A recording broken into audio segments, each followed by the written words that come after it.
Ahanamagtada sarga amadi taibang malem prithivian anibu sembiba matangairaba mapubu kanbiba mapu Jesu Christigi mingda thagatsari.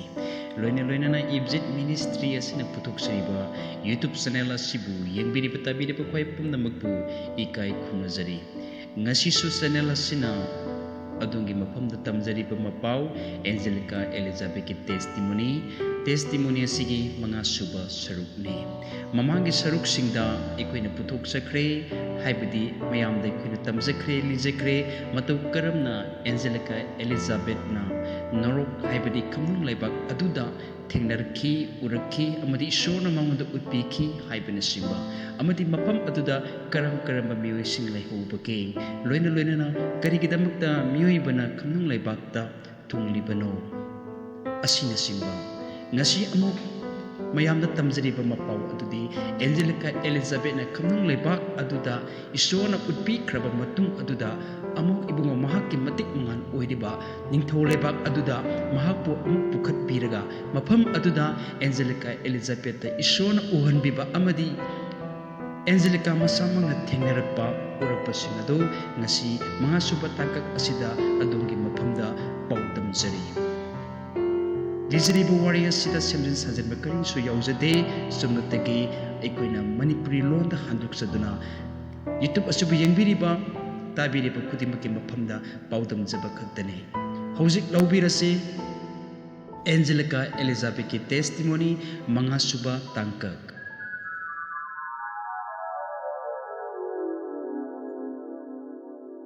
Kamnung lebak ki maramda haina nabaya hina yamna lei aduba hojik aina isor ki nithau lebak sarga haiba mafam aduda aina urapa thengnarapa sing adu aina haijage Jesuna hairami isanupi hojik aina aigi asingba mi singidamak thaurang langkraba mafam adu nangonda utke adudagi lainamut amadagi aikoina thoraktuna kamnung lebak thadoklami aikoina masidagi thorokka matamda ikhang khangudana anganba mafam amada aikoi thunglami aina amamba awar anai natraga sakliba mai amata ukhidre Prabhuna hairei sanupi aina nangonda aigi itik ingan adu urkadoribani adudagi aikoi sargagi ningthau lebak aduda kakhatpa haibadi paikatpa hauramai khangaudana aikoina thumki sanagi asoba mayekna iba asoba thong amagi manakta thong aduda irami sargagi ningthau lebakta lengsinbiraksi Jesuna hairei Isanupi sangu maramdi aidi thong aduni amasung kanaguma aingonda sangbami aduna sangani chatkani aduga sakta phamsing phangjagani waising asi Prabhuna haiba matungda thong adu hangdoklami amasung ekoi sanglami adudagidi aina sargagi dutsingna ekoigi sargagi ipada matik mangan thagatuna ikai khumnaba piduna amadi thagatuna leibadu urami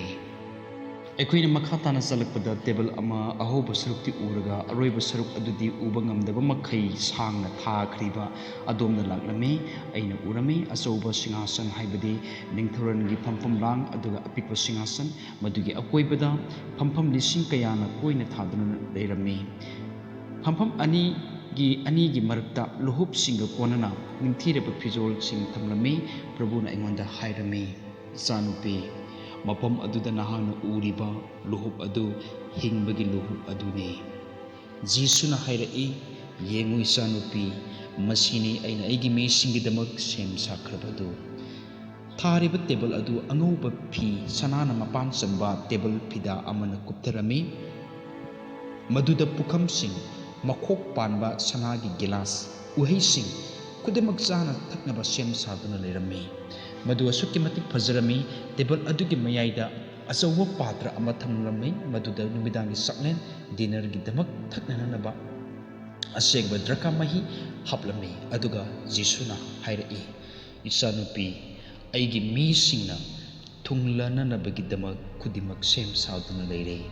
adudagi da ekwina topa mapam amada satlami mapamduda garden amagi manungda mi kaya ama leiba adu ain urami mapamduda Bible da yauba mayamna khangnaraba miyoi sing leirami aduba makoi ahal oisilamde aduba naha haibadi Sahi nauriba miyoi oiduna leirami. Maduda naha pakhang masa ama asina makutta rumal asauba ama paiduna uru koina leiduna jagoi saduna Prabhubu thagatlami.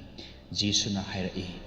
Isanupi maduda naha na uriba naha pakhang masa adu aigi inai David haiba aduni. Matam asida David na isorgi matik mangan thagatuna leirami khanghaudana atopa naha amasu laklami aduga Jisuna ingonda hairai. Isanupi mahak asi Joshua ni adudagi mathang Prabhu na ingonda takbirami mahak asina Moses ni aduga masigi naha ama asina Abraham ni.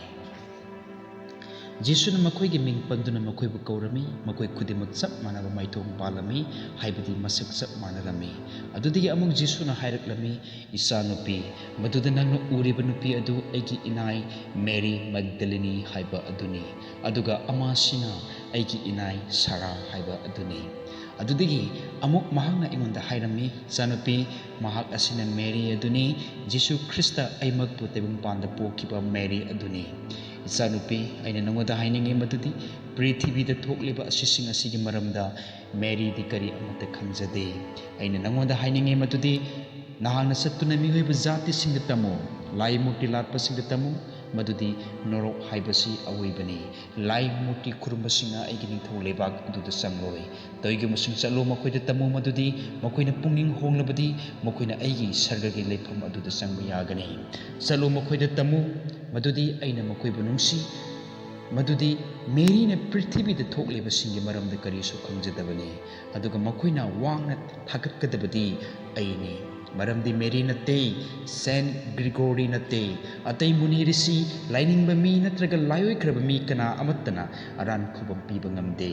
ai khattana kanbiba mapu aduni aduga ai nattana kana amattana kanbiroi mahana mase ahumnak hairami madudi kanagumba amattana kanbiba ngamloi kanbiba mapu mahak nattana. Nasigitamakdadi matang sida Angelica Elizabeth testimony mga suba tangkag loisinjari matang damog puduna laksagi testimony asigi taruk suba tangkag nasigi tangkag asita biraga adumi thamoida kari phawbibage sarga haiba mafam aduda saksu khena balaite